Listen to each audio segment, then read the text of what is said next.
Well, for more, we can cross now to ABC's Jerusalem correspondent, Jordana Miller. Hi, Jordana. Jerusalem Day is often a tense day in Jerusalem. Fears, though, that the ongoing war in Gaza will only make things worse this year.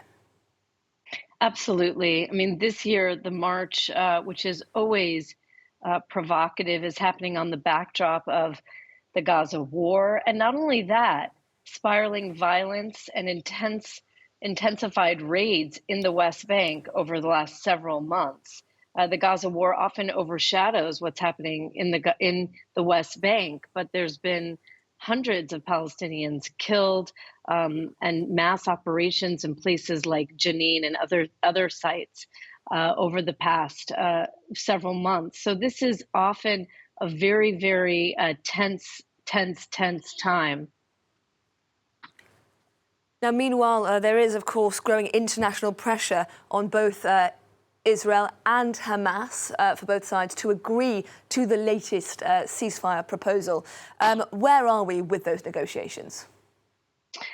Well, the ceasefire proposal that the American president, President Biden, put on the table just a few days ago is now being looked at and studied by Hamas.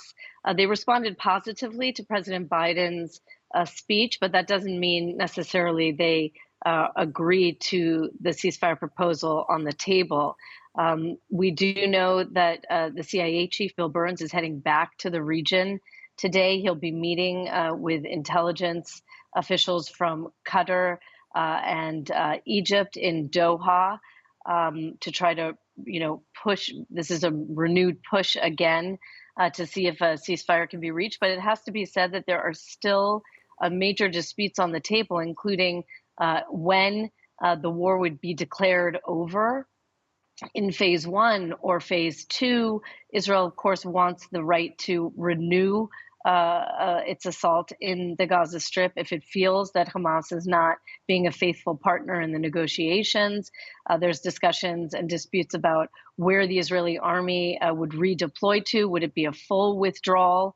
And so it looks like this round is still going to be vexed by the same problems that we saw in the previous rounds. It's unclear that something dramatic has changed that would now bring Israel and Hamas to the point where they're willing to make a deal. So we're going to have to wait and see.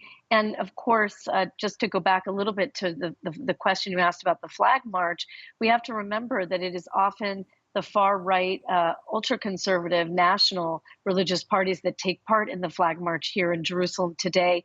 And, on the backdrop of the war, there's an increased police presence here and fears that there may be riots and other violence that will break out.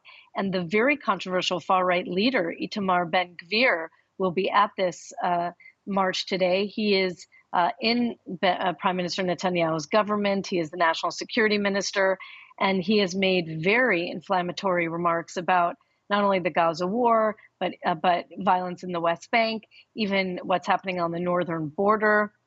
He is a proponent of continuing the war in the Gaza Strip and resettling the Gaza Strip.